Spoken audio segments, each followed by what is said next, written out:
In this first shot, I have framed the main character in the bed. I've chosen to have her fully dressed to suggest that she was just probably put there. This then creates an enigma, as the audience will then question how she got there and why. My thriller is all about confusing the audience and making them think, as many of the thrillers that I've watched that are from a similar genre all tend to be quite ambiguous, as they all start off slowly and build up suspense throughout the film until everything is revealed at the end. This is done to keep audience interested. I've employed these same techniques in my thriller, as I wanted to leave the audience wanting more, wanting to know answers. My thriller follows a young woman struggling to remember who she is and how she ended up in this house. I've used flashbacks and pictures to act as triggers to help her remember. I've also used a little girl as a voice of reason. However, it is unclear to the audience who this little girl is. The little girl is a younger version of my main character, and she is the one haunting my character. She represents the main character Debbie's lost youth. As if the film was to continue on, you later on discover that Debbie sold her soul to the devil that is reality TV.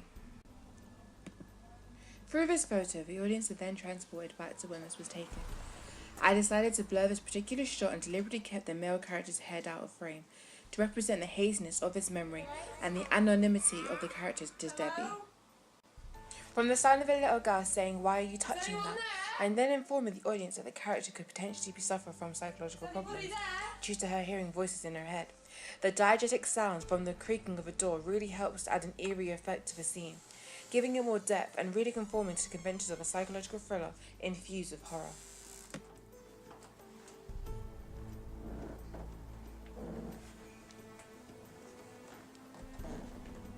I chose to display my credits on a black background to really help fragment my thriller, reflecting on my character's mind as she too is having blackouts through the lack of memory.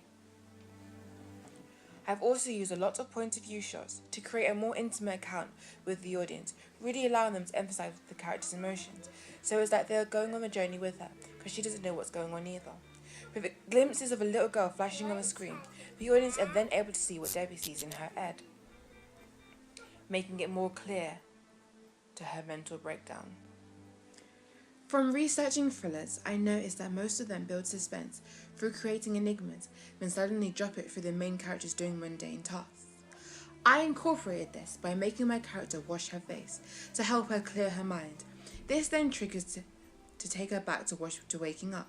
This cyclical action makes the audience question if it was all a dream, like Inception, or if it was to show how cyclical her life is, like Groundhog Day.